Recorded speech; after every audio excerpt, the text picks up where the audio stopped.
Hi everyone, welcome back to Optimize FPL.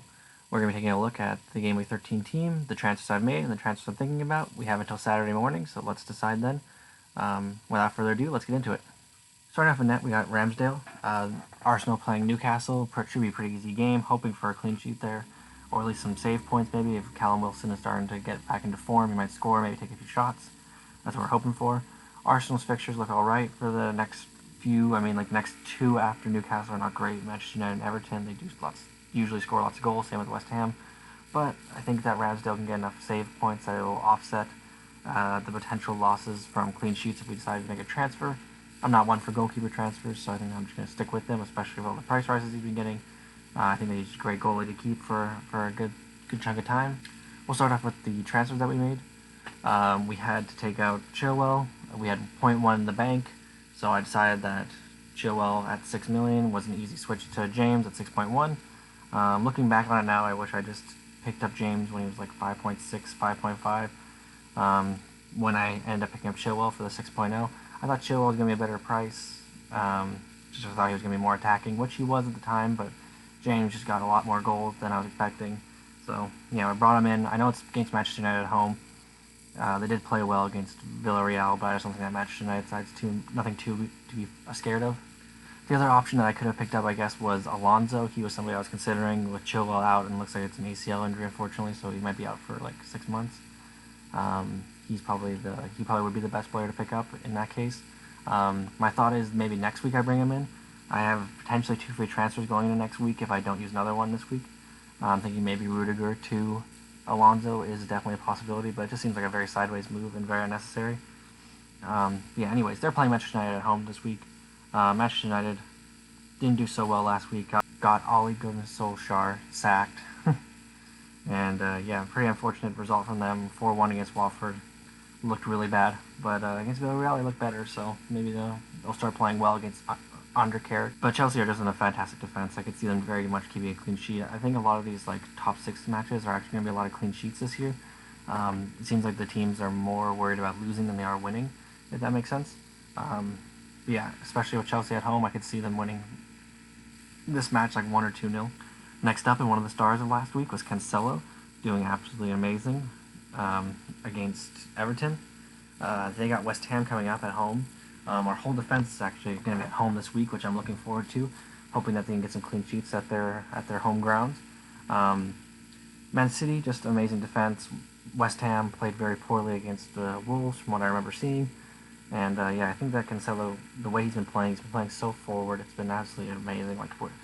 Where he got his assist, he was basically in midfield playing where Gundogan would have been playing. So pretty impressive from him. And Man City's next few fixtures are just absolutely amazing. Up until about 21, their fixtures are just unbelievable. So he's not going anywhere anytime soon. He's sticking around for probably the entire season unless rotation happens or injury. So he's looking pretty good. Last but not least, for the defenders, we got Trent Alexander-Arnold. Again, one of the players of the game week last week. Absolutely amazing against Arsenal. Got 2 assists, got bonus points, looked amazing. They're playing Southampton this week. Southampton, pretty weak team. I could see them scoring lots of goals. Hopefully he gets a couple assists from those goals. I don't see Southampton scoring any goals either, so I'm thinking Adam Armstrong, Che Adams, their attack is not that good. Liverpool have been playing much better at the back, getting lots more clean sheets, and I think that's going to be looking pretty good for them. Their fixtures coming up are also looking really good. Not many pretty bad ones, except for maybe Chelsea. That's also not until game week 21, so like Cancelo, Trent Alexander-Arnold's not going anywhere, and for good reason. Those 2 are probably the best players in the game right now. Let's move on to the midfield. Okay, so starting with Salah, he's playing Southampton at home. Like I've said before, Southampton defense, not something that I'm very impressed by. I can see him scoring a goal or 2. Maybe Mane and Jota could be playing pretty well in that game too, so Jota is definitely somebody I'm looking to bring in. I'll talk about him when I get to the bench. But Salah for this game week, absolutely amazing pick. I would be surprised if he doesn't get at least some return. He's been returning every single game week except for 1 in the first 12, which is absolutely freaking ridiculous. But he's just going to keep doing it, so you might as well keep him in your team, and you might as well keep captaining him, right?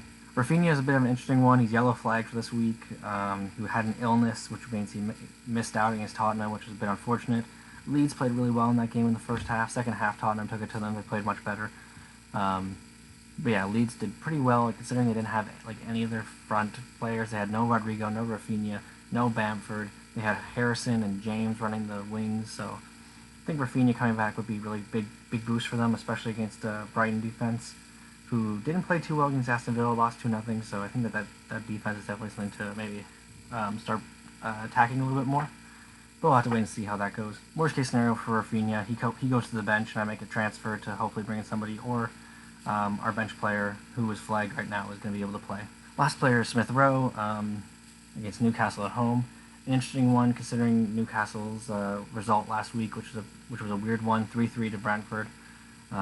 Clearly there's lots of opportunity to score. I think Smith Rowe has been in good goal scoring form, maybe not in the last few, but in the last 4 he's been good, but in the last week he obviously didn't do very well against Liverpool. That was quite the result for Arsenal. But yeah, I think Smith Rowe against Newcastle, I think that could be a pretty easy dub for them. Let's move on to these forwards. Starting off with Kane, Burnley away. Should be a good one for him. I'm hoping that he can finally break his duck and score. Last time he scored was against Newcastle. It's the only goal he's gotten this year, and it's getting to the point where it could be start getting embarrassing. I think he's got I read a stat that he got 17 goals in all competitions and got 1 in the Premier League. Come on, man, let's start getting some goals for us. Burnley, also another team that was in a 3-3 result against Crystal Palace. Their defensive play has been quite worrying for Burnley recently. They're looking pretty poor. 18th in the Premier League. I wonder if Sean Dyche will turn this around. Probably will, to be honest, but well, hopefully not against Tottenham. Their defense looking a little bit weak. They don't have Tarkowski this week because of suspension, so I'm hoping that Kane can start taking advantage of some of these weaker teams and start getting some goals. Next up, we got Ivan Toney against Everton. Everton were unlucky. They played Manchester City, so I'm not going to really take the 3-0 and shove it in their face because it's Man City. They're an amazing team. Ivan Toney played well last game, got a goal, which is nice to see, but it was against a much weaker side in Newcastle, so we'll have to wait and see. I think that Ivan Toney could potentially be a blank this week, which I'm not too upset by. Hopefully his fixtures in the future look decent. Next week is going to be a little bit difficult as well against Spurs, but then they got Leeds, Watford, and Southampton after that, with Manchester United sprinkled in the middle. So Ivan Toney's definitely a hold. I could see potentially holding him up until maybe game week 16-ish. Maybe take him out against Manchester United. I'm sure that Manchester United is going to start pulling back some of these results. Maybe start actually keeping some clean sheets and actually start defending properly. So I wouldn't want to keep players for them. I wouldn't be targeting Manchester United, if that makes sense. Last up, we got the main man from last week, Jimenez, doing bits against West Ham, getting the only goal. Loving that from him. He's played really well in the last 4 or 5, getting goals, getting assists. We love to see that stuff, getting lots of points for us. And now he's got Norwich away. Norwich did win their last game, which was quite surprising. I was not expecting them to beat Southampton. They did concede a goal, but they're doing better. They've won 2 on the trot. Very impressive from them. I'm still hoping they go down. I did put a pretty hefty bet on them to go down, so I'd be very surprised if they somehow pulled themselves out of last place and into the top, not the top half, but past relegation.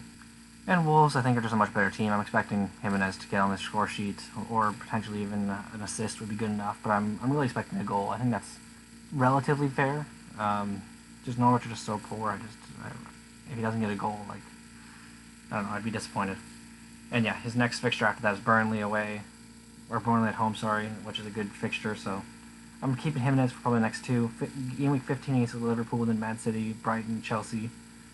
It's probably time for him to go at that point. So game week 14 is probably the last time we'll see Jimenez, which is all right. 2 more game weeks with the guy. He'll get some goals, and then we'll have to say goodbye to him.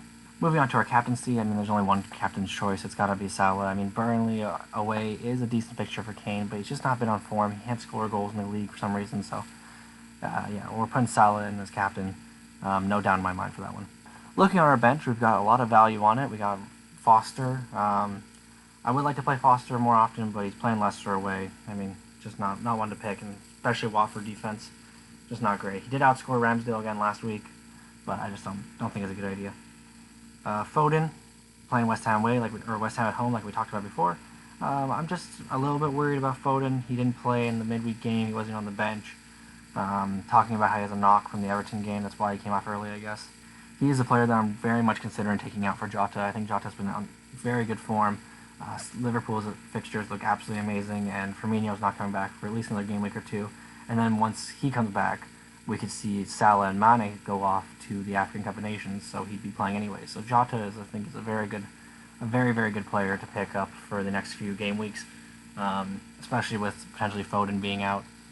So yeah, if Foden is confirmed out, I think I'm going to transfer him to Jota and play him instead of Rafinha, because Rafinha does have his illness.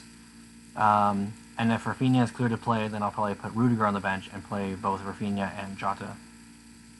Next up on the bench, we have Livramento and then Brownhill. I actually have it switched around on my phone for the game week, but yeah, I think Brownhill ahead of Livramento. I mean, Tottenham are a hard team to play, but I think Brownhill will probably just get 1 or 2 points. Livramento against Liverpool, I could very much see him getting negative points, so I want to have the least likely possible of him coming off the bench.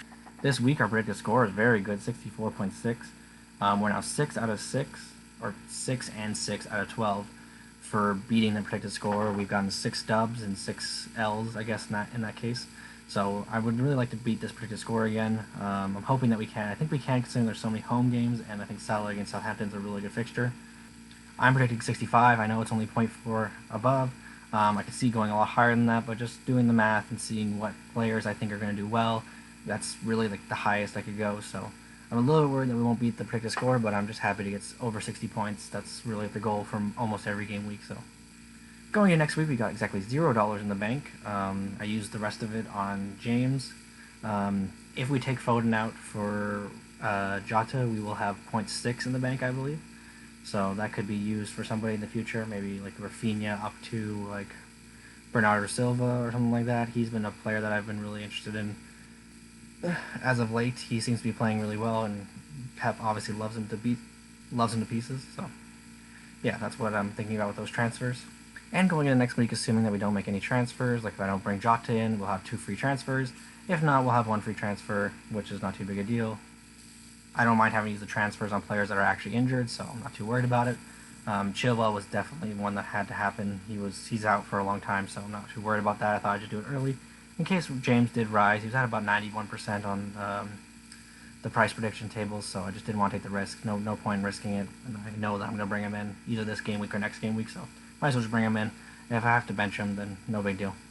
Alright everyone, well, thank you for watching and taking the time. I appreciate it. If you'd like to leave any comments or subscribe, please feel free to. If you have any questions about the team or your own teams, I'd love to answer them in the comments down below. I hope everyone does really well, and yeah, cheers everybody.